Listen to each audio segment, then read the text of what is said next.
Nací en Londres en el año 39 y, bueno, pocos meses antes de que estalló la guerra. Entonces nosotros nos mudamos toda la familia al norte de Gales y en un pueblo así muy bonito que recién volví el año pasado después de una ausencia de muchos años. Pero viví allí hasta pues como el año 46 por ahí. Y después regresamos a Londres, pero yo me fui a una escuela internado, como pues es mucho costumbre en Inglaterra. Y esta escuela estuve en el norte de Escocia y estuve varios años ahí sufriendo los inviernos así horribles del frío, de manera que ya a los 9 años me volví tropical leyendo Conrad y soñando en los trópicos, y cuando llega como a los 22 años pues ya mis sueños se realizó, me fui a México. Así. Y en la escuela, a mí lo que más me interesaba era biología, geografía, cosas, de hecho, que me hacía dibujar. Me gustaba mucho el dibujo ya desde pequeño. También me gustaba mucho la historia y la literatura también. Pero el dibujo lo hacía ya desde muy chiquito. Y es una cosa que sigue siendo como el primer amor, así como pienso que el dibujo sí es la base de todo, ¿no? Y después en Londres estuve en una escuela de arte que en realidad me fui muy poco, seguía dibujando. Y luego me fui a París, estuve en Beaux-Arts un año y de ahí me fui a México, desde París. Me fui en barco y llegué a Veracruz a los 22 años.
Brian Neeson es un inglés, pero también es un pintor mexicano.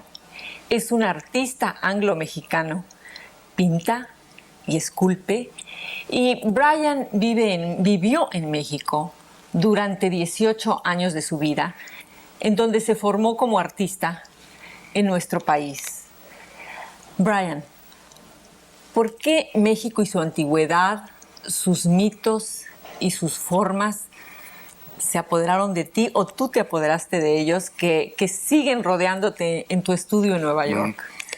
Pues yo creo que más bien se apoderaron de mí. Yo llegué a México muy joven y la verdad que yo no sabía nada de México, no conocía a nadie. ¿Y por qué fui a México? Pues más bien yo pienso que fue por intuición.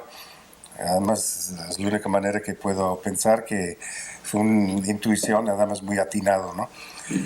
Y al llegar a México sí me encontré con ese mundo prehispánico que me impresionó muchísimo. Yo unos meses antes de llegar a México, había estado yo unos meses en Grecia y viendo mucho arte clásico, que llegó un momento que me aburrió terriblemente, así. Entonces, cuando llegué a conocer el arte prehispánico, realmente me causó una gran impresión.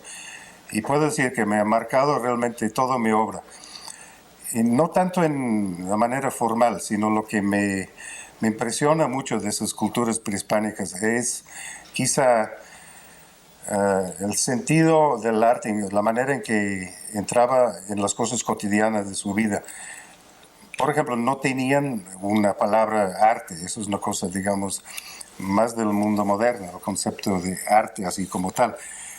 Ellos convivían su arte, que en la religión, la agricultura, la medicina, la comida, o sea, una cosa que entraba en todos los aspectos de la vida de la gente, una cosa que a mí me atrajo mucho. ¿El arte va más allá del arte mismo? Bueno, yo creo que desgraciadamente nosotros hemos mandado el arte al museo, lo gozan especialistas y unos cuantos. No siento que es una cosa que entra en la vida cotidiana de la gente. Es una lástima porque yo creo que hay culturas donde sí ocurre y es una cosa maravillosa, ¿no? ¿Cómo es que un inglés tan inglés como tú se ha vuelto mexicano? Cuando llegué a México había pensado quedarme un par de años ahí y empecé a conocer el país, un país muy extraño para mí porque no tenía, como decía, idea cómo era, que iba a encontrar. Y no sé, me fui enamorando del país.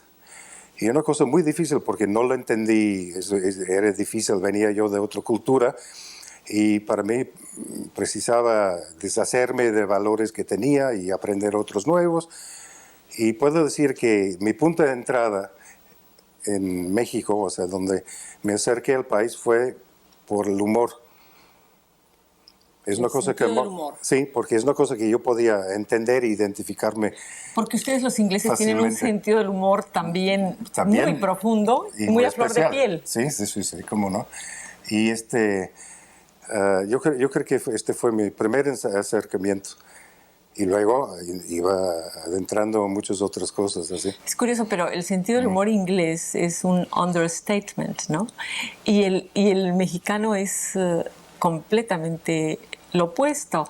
Pues no sé, es opuesto porque dicen las cosas sin decirlo, que también es una forma de understatement también. O sea que el albur lo podrías considerar ¿Cómo no? como un understatement. Es el mismo género, yo creo, sí.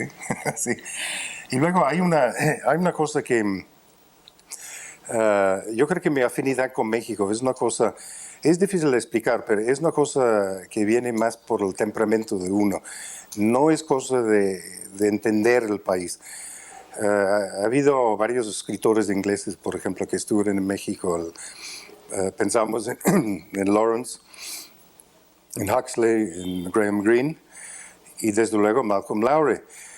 Y aparente que Lowry fue el único que dicen que entendió a México. O sea, su libro está considerado en México como un clásico moderno mexicano, así. Mientras los demás son más bien visiones así un poco superficial de México, ¿no? Ahora, yo pienso que, bueno, es una ilustración como interesante porque yo no creo que Lowry entendió México. Lo que pasa es que su temperamento coincidió con México. Y yo creo que ahí está la cosa, ¿no? Y por eso su libro toca un nervio muy mexicano. Oye, pero los ingleses tienen una característica muy particular que es la aventura.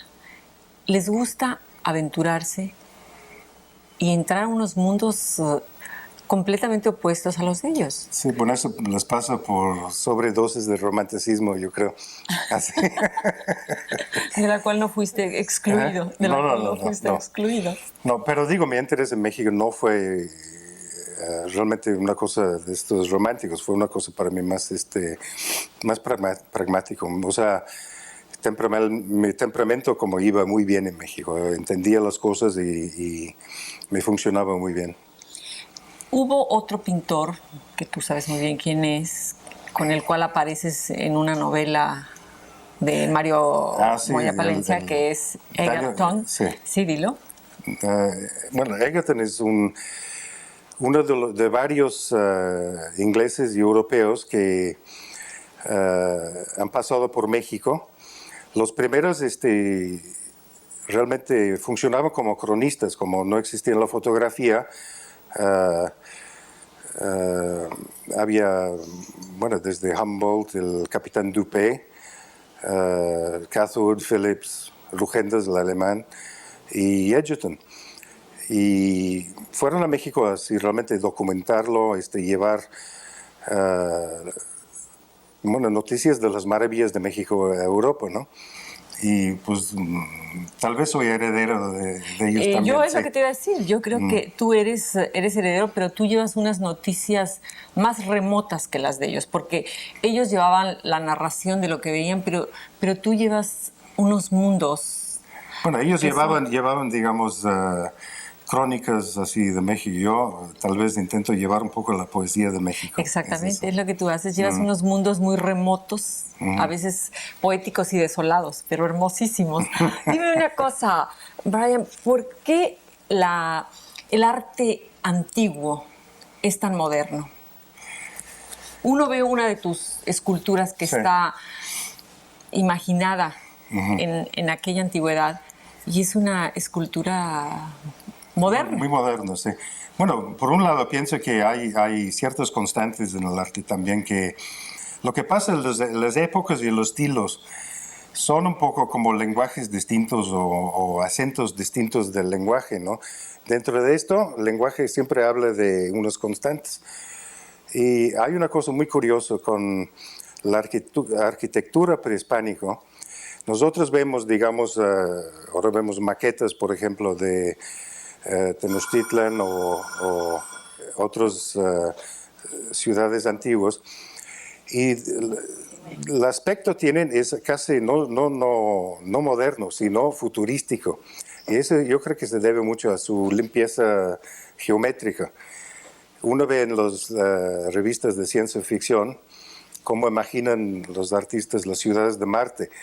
Y no sé por qué, pero parece mucho a las ciudades aztecas o mayas. Así. Es muy curioso eso. Cosa que no pasa con las ruinas de Camboya, por ejemplo. ¿En qué momento fue tu conexión con el mundo antiguo de México? ¿Lo recuerdas? Pues yo creo que desde el momento que entré al Museo de Antropología y hasta que yo considero que fue mi escuela de arte allá. Frecuentaba el museo hacia todo momento y aprendí muchísimo ahí. Entonces desde ahí como que he sido un aficionado perdido así de estos mundos, ¿no? En Inglaterra, en tu país, ¿cómo observan tu pintura y tu obra escultórica? Bueno, esta cuestión, desde luego yo trabajo dentro de un idioma que es el arte moderno. Entonces, cosa que creo que para mí, para la gente en México, que pueden ser influencias así, que obviamente tienen ecos de un pasado prehispánico. Y en Europa no se aprecia, o sea, es una referencia que se pierde un poco. Otro inglés que vio lo mismo que tú fue Henry Moore. Sí, yo hablé con él una vez de esto y él, claro, toma la forma del chacmul, así que aparecen muchas de sus figuras y también apreciaba mucho el arte prehispánico. Pero quiero decir, trabajamos dentro de un idioma que es, digamos, el arte moderno. Entonces, lo que es la obra, su idioma, está, digamos, el estilo es así como bastante distinto, ¿no? O sea, estas influencias están tomados y sacados de otra manera, ¿no?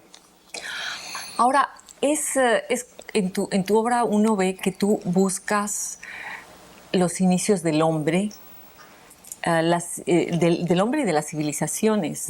Uno contempla tus cuadros y te encuentras con unos mundos que deben haber existido hace millones Sí. de Bueno, el años. arte arcaico me gusta mucho, pero lo que realmente me fascina es el juego de usar elementos del arte arcaico y encontrar, digamos, en el mundo que nos rodea, ecos o coincidencias modernos con el mundo antiguo y jugar con esto. O sea, me gusta mucho este juego, de que es arcaico, pero de repente, si uno sabe ver, está alrededor de uno, ¿no? Yo hice una vez de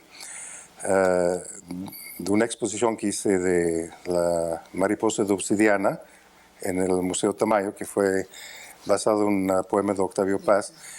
Hice una exposición todo alrededor de esto.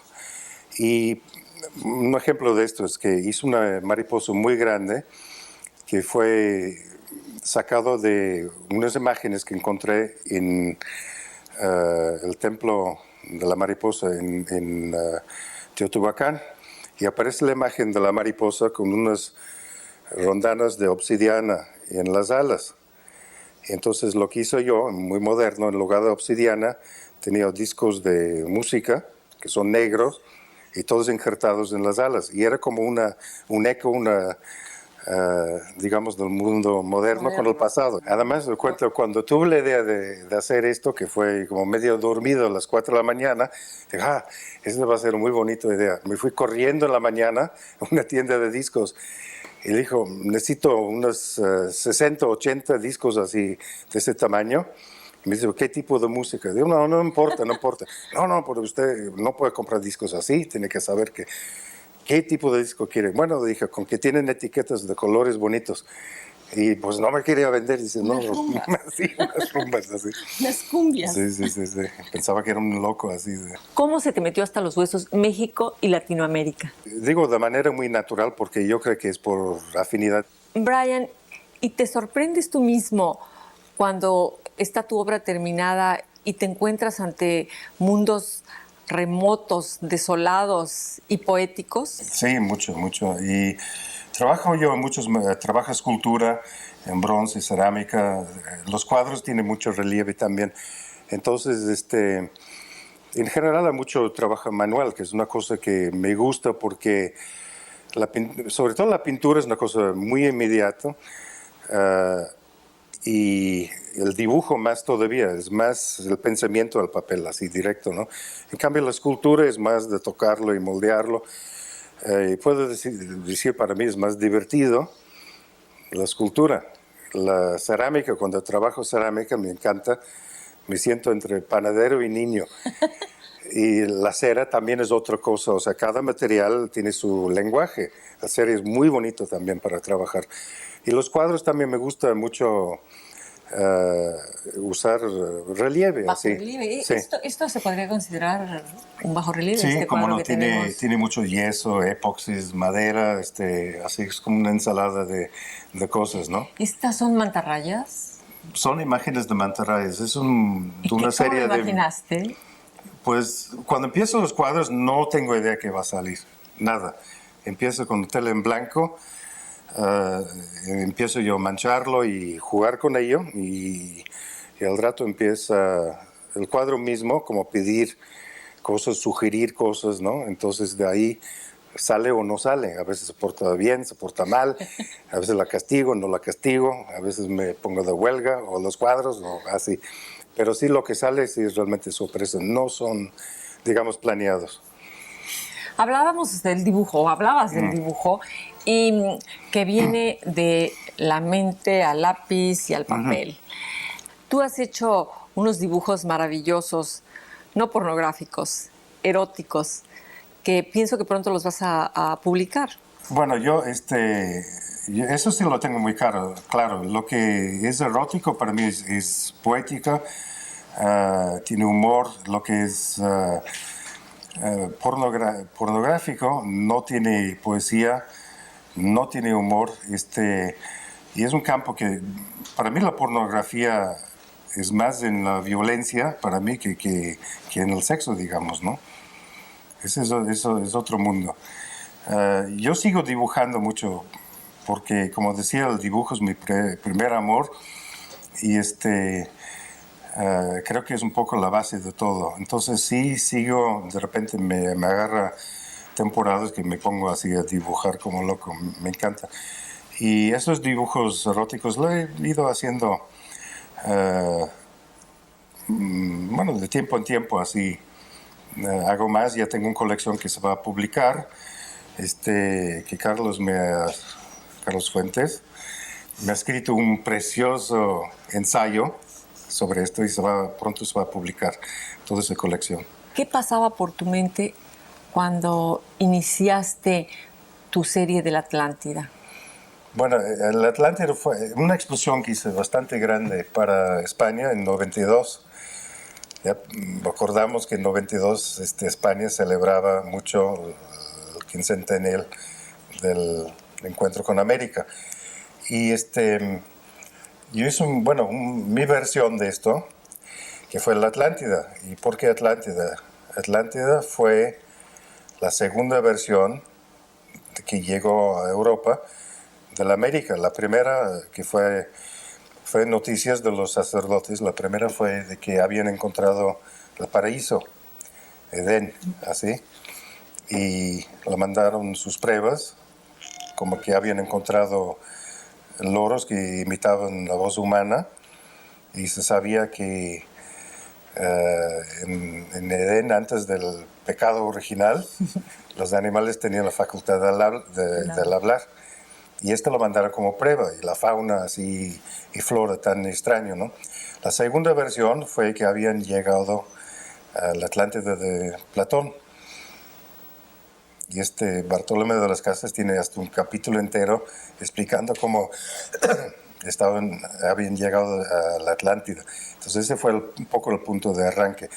Y esa serie compone pues lechos de mar, pirámides, volcanes, pirámides en erupción, que son pirámides, volcanes, etc. Pero que flotan además. También, así debajo del mar, volcanes que flotan, etc., ¿no?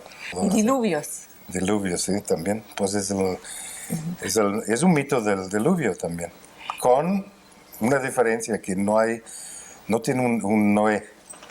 Antes de llegar al bajorrelieve, ¿qué materiales usabas para pintar? Empecé trabajando con el óleo y poco a poco mezclando arenas y cosas así. Después pasé a usar el acrílico, que tiene base de agua, no de aceite.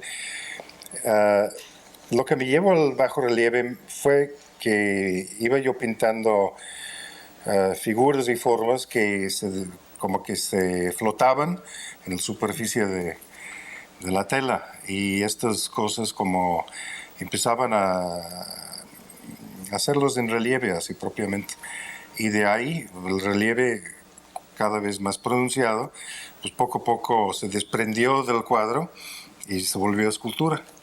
Así fue. Sabes que desde aquí yo pensaba que esta escultura verde era de metal. ¿Cómo usas tú el material para esculpir?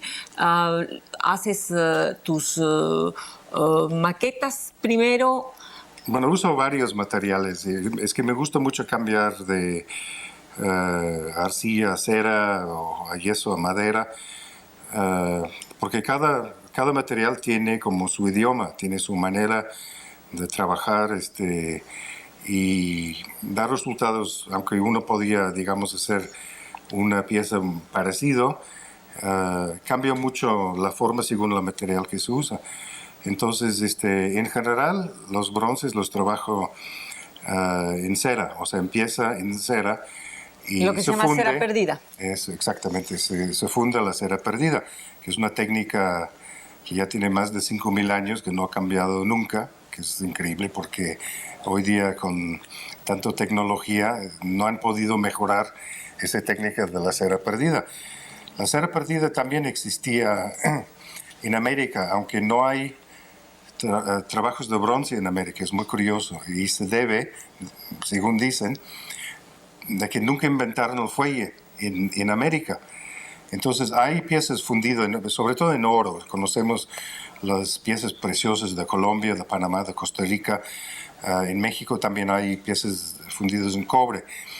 Pero como usaban en lugar del fuelle, que permite alcanzar unas temperaturas así muy altas para los hornos, para fundir, separaban unos tipos alrededor del horno con unos tubos como de bambú y soplaban.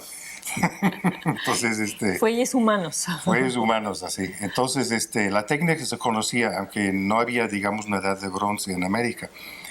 Ahora,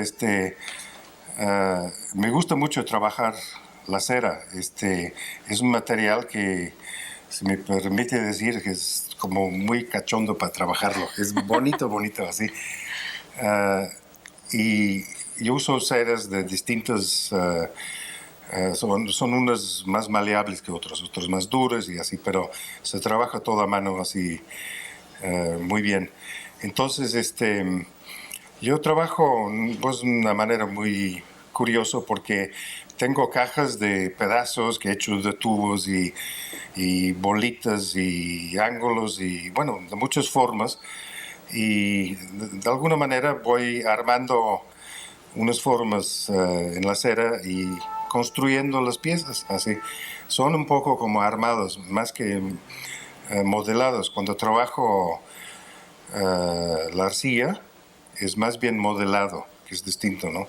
Y los bronces salen de las ceras así, son piezas más bien asemblados, digamos, ¿no? Así.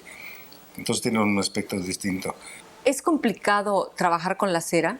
La cera no es así tardado en trabajar, lo que es tardado es la fundición, porque ya una vez hecho la pieza en cera, todo el proceso de fundirlo y después limpiarlo, patinarlo y todo eso es bastante largo el proceso, ¿no? Pero digamos la parte creativa de hacer la pieza no es así tan elaborado, tan largo, ¿no? Brian, el tema de México te persigue a donde vayas. No importa si estás en Nueva York ahora, pero sé que estás preparando un proyecto nuevo sobre la chinampa mexicana. Háblanos de este proyecto. Bueno, ahora llevo tiempo que vivo yo en Nueva York, pero voy con frecuencia a México. Y bueno, ¿por qué me siguen esos temas? Yo creo porque es realmente parte de mi vocabulario visual. O sea, ya quiero o no quiero, salen en mi obra estos huellas y ecos prehispánicos, ¿no? Entonces ahora estoy trabajando, ya casi terminado, un proyecto que me gustaba mucho trabajar y es sobre las chinampas, así, las chinampas que todavía podemos ver unos cuantos en Xochimilco y en Cuemanco también hay. Y entonces empezó como pues la idea de la huerta flotante, la huerta, uh, la idea un poco como si puede ser un cuadro que es un área enmarcado donde se pinta cosas y suceden cosas. En esto la isla, que es el islote, la chinampa, es una isla prefabricado donde se cultivan y se hacen cosas. Entonces yo pues tomé esto un poco como metáfora así para la escultura y para la pintura. Y de manera hice toda una cantidad de esculturas que son pequeñas islas, algunos no tan pequeños, de hecho básicamente toda la serie en cerámica y algunos bronces. Y estos van puestos sobre, como no lo puedo poner sobre agua, es muy complicado, invente un sistema que es un espejo oscuro y luego se ponen unos 4 capas de vidrio transparente encima, todo metido en un marco, y encima de estos van las esculturas. Y de esta manera hay un reflejo muy bonito que parece que están flotando sobre agua. ¿Y este proyecto lo estás ya llevando a cabo en maquetas y Bueno, lo vas a...? tengo maquetas, tengo ya muchas esculturas ya hechas en bronce y en barro también, pero ya casi terminado todo. Y además he hecho una serie basado en lo que llaman los chinamitls, que es una especie de petate que tejan, donde construyen la chinampa. O sea, primero flotan y dragan y echan lodo encima. Entonces, esos son unos collages que he hecho que acompaña ese proyecto de las chinampas. ¿Y lo tienes ya programado para una fecha determinada? Bueno, en cuanto termine los últimos bronces que estoy trabajando, los voy a exponer en México, sí, cómo no. ¿Y en qué galería expusiste la primera vez en México? La primera exposición que hice en México fue con Antonio Sousa, que era un hombre que tenía un ojo así increíble. Como hombre de negocios no era, digamos, tan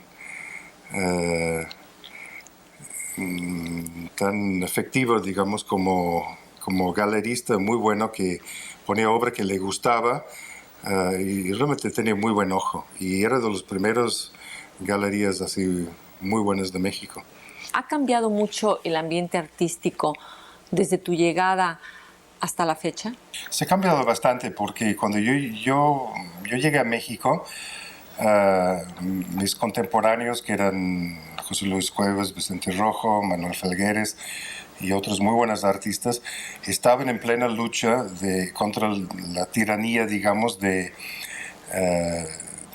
los muralistas, que son muy valiosos, pero era como una tiranía pictórica en ese momento.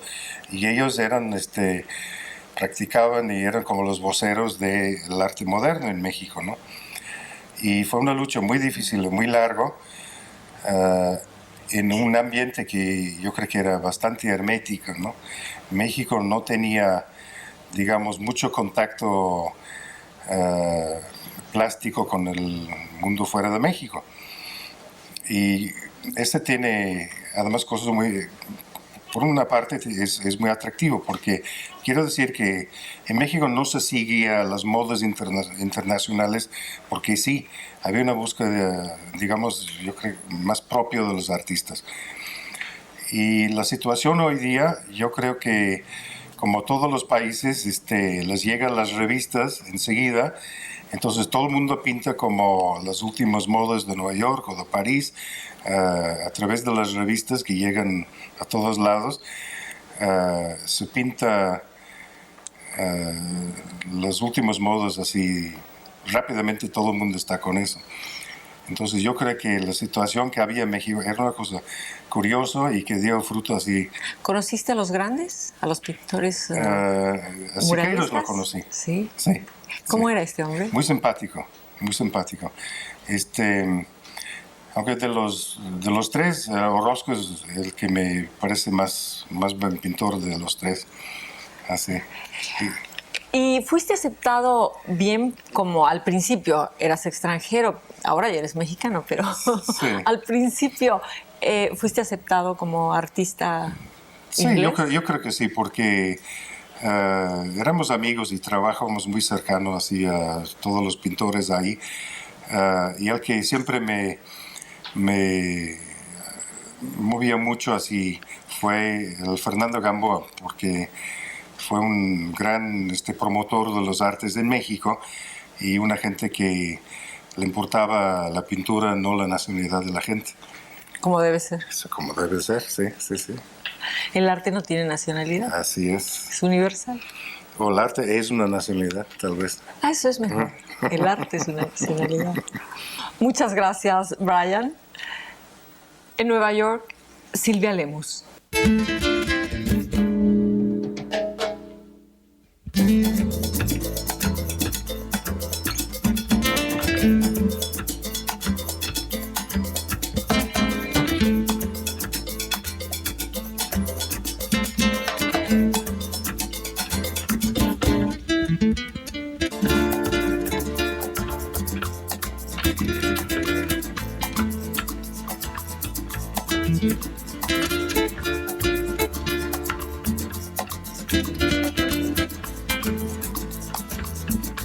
Thank you.